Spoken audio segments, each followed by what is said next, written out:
எண்ணூர் அனல்மின் நிலைய விரிவாக்க திட்டம் தொடர்பான கருத்து கேட்பு கூட்டத்தில் வாக்குவாதம் ஏற்பட்டது. இந்த காட்சிகளை முதலில் பார்க்கலாம்.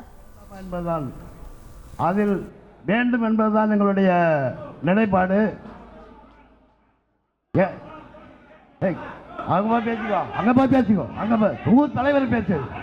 ஊர் தலைவரை பேசு, ஊர் சார்பாக தான் பேசுகிறேன். நீ என்ன கரெக்டா பண்றீங்க? வந்து இங்க கரெக்டா பண்ற, ஊர் சார்பாக நாங்கள் பேசிட்டு இருக்கிறோம். நீ பேச, நீ யாரு? நான் ஊர் நிர்வாகத்தில் ஆலோசகர். நானு நீ கட்சி சார்பாக இங்கே பிரச்சனை பண்ணக்கூடாது. நான் ஊர் ஆலோசகர். கிராம சங்கத்தை எனக்கு முக்கியத்துவம் கொடுத்துருக்காங்க. தலைவரை கேளு, நீ யார் பேசுறது என்ன கேட்காத. நான் எர்ணாவூர் கிராமத்தில் 35 வருஷம் நிர்வாகத்தில் இருக்கேன். நான் இந்த ஊரை கட்டி காப்பாற்றிட்டு இருக்கிறேன். ஊர் சார்பாக நான் பேசுறேன். அரசியல் நீங்க கொண்டு வராதீங்க. அரசியல் உள்ள கொண்டு வரக்கூடாது.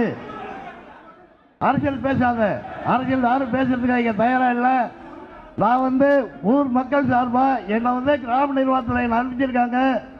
எல்லாருக்கும் தெரியும். நான் நிர்வாக சார்பாக தான் பேசுறேன். நான் கட்சி சார்பாக பேசல.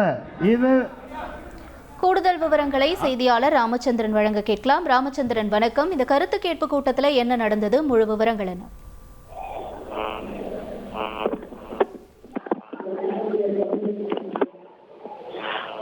வணக்கம். எண்ணூர் அணுமின் நிலைய விரிவாக்க திட்டம் தொடர்பான கருத்து கேட்பு கூட்டம் திருவள்ளூர் மாவட்டம் எர்ணாவூர் இருக்கக்கூடிய மகாலட்சுமி நகரில் தற்போது நடைபெற்று வருகிறது.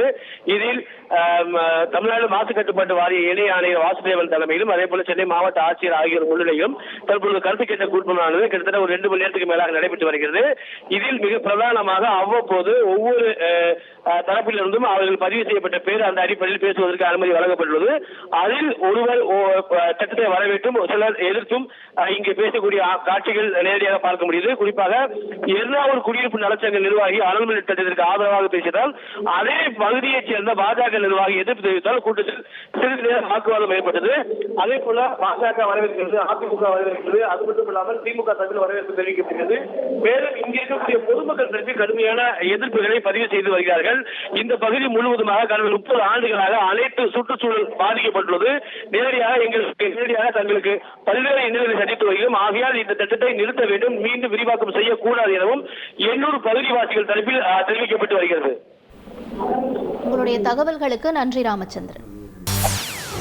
செய்திகளை உடனுக்குடன் தெரிந்து கொள்ள உடனே சப்ஸ்கிரைப் பண்ணுங்க.